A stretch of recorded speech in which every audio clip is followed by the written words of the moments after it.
Bienvenue dans MQ24 qui fait suite à MQ23 où nous avions étudié les propriétés et les représentations de l'état fondamental qui existait dans un puits de potentiel infini pour une particule. Nous allons maintenant étudier la même chose pour l'état 2 qui fait suite à l'état fondamental. Et donc, je rappelle un peu ce qu'on a établi pour n égale 2. Phi2, c'est 2i sur racine de 2a. On choisit θ égale 0, ce qui nous simplifie l'écriture. Sinus de 2πx sur a, et que l'énergie du niveau 2, c'est simplement n2 fois l'énergie du niveau 1, c'est 4 fois le niveau fondamental. De même, dp sur dx pour n égale 2, on l'a établi de manière générale tout à l'heure, c'est 2 sur a, sinus carré de πx sur a. Bien.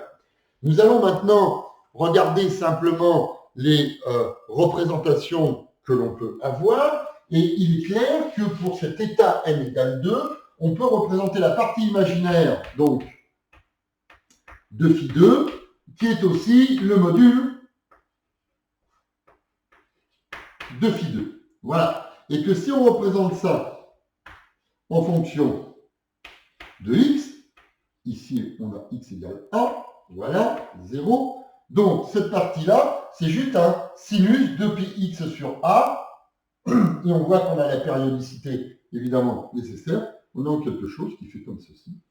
Voilà. Et évidemment, c'est très très bien dessiné, comme d'habitude. Hein. Voilà. Et ici, on a a sur 2. Donc, ça serait bien de faire ça symétrique, hein, on voit bien. C'est donc un simple sinus. Hein. Pour représenter la partie imaginaire, on voit qu'il y a une partie positive, une partie négative. Ici, si je prends cela, juste la partie imaginaire, c'est ceci.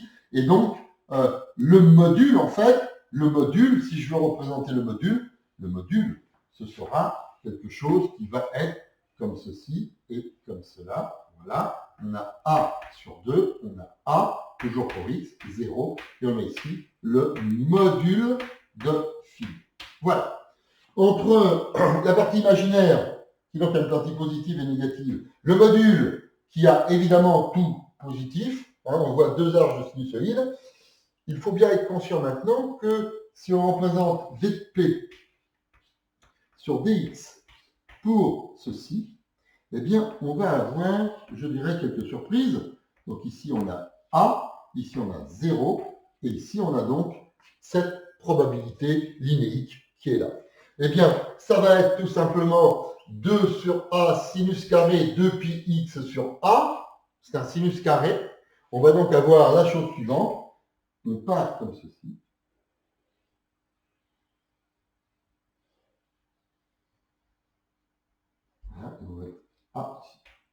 Voilà.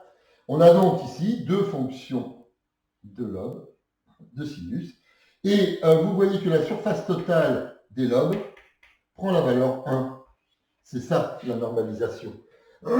Donc, si on regarde bien, on s'aperçoit qu'il faut être précis sur ce que l'on veut représenter graphiquement, à savoir juste la partie imaginaire de la fonction rond, son module, ou bien la densité linéique de probabilité. Et la densité linéique de probabilité, c'est ce qui nous sert, nous, physiquement, pour calculer la probabilité que la particule soit à tel endroit. Donc, ne nous gênons pas. Hein. Regardons maintenant ce que l'on veut. Eh bien, toujours, quelle est la probabilité pour que la particule soit entre A sur 4 et A sur 2. C'est-à-dire qu'on s'intéresse ici à ce qui est entre ici A sur 2 et ce qui est ici A sur 4. Et on voit qu'au point de vue du calcul que l'on va faire, on va calculer la surface de ce demi-lobe. Voilà, la chose est claire. Donc, ceci est bien pour nous, hein, le résultat suivant, l'intégrale de A sur 4 à A sur 2. Je répète que les bornes de l'intégrale sont définies par l'intervalle que l'on veut considérer. Voilà. Et puis, on y met le dp sur dx de notre histoire, c'est-à-dire 2 sur A, 1 sinus carré de 2πx sur A dx. Voilà. Et donc, on va avoir ici, eh bien, le 2 sur A qui sort, on va garder l'intégrale de A sur 4 à A sur 2. Et ce sinus carré, on le remplace comme tout à l'heure par 1 moins cosinus 4πx sur A, le tout divisé par 2, dx. Voilà. Donc, on peut sortir le 2, ça devient 1 sur A, et on va avoir dans un premier temps, donc je mets une grande parenthèse, le 1 qui est intégré, donc ça fait x entre A sur 4 et A sur 2, moins, donc, l'intégrale du cosinus, ce qui nous donne A sur 4π, et la valeur du sinus 4πx sur A, entre A sur 4 et A sur 2. Le premier crochet donne 1 sur 4, 1 sur 2 moins 1 sur 4, donc nous donnera ici A sur 4, et moins donc A sur 4π, et maintenant, nous allons regarder ce que ça donne. Quand on est en A sur 4, quand x vaut A sur 4, on a sinus pi, donc on a moins 1. On est bien 0, pardon. On a sinus pi qui vaut 0. Donc, on va avoir ici moins 0. Voilà. Et quand on est en A sur 2, on va avoir ici, eh bien, le sinus de 2π. Et le sinus de 2π, c'est 0. Donc, il est très clair que là, on va trouver une probabilité qui vaut un quart.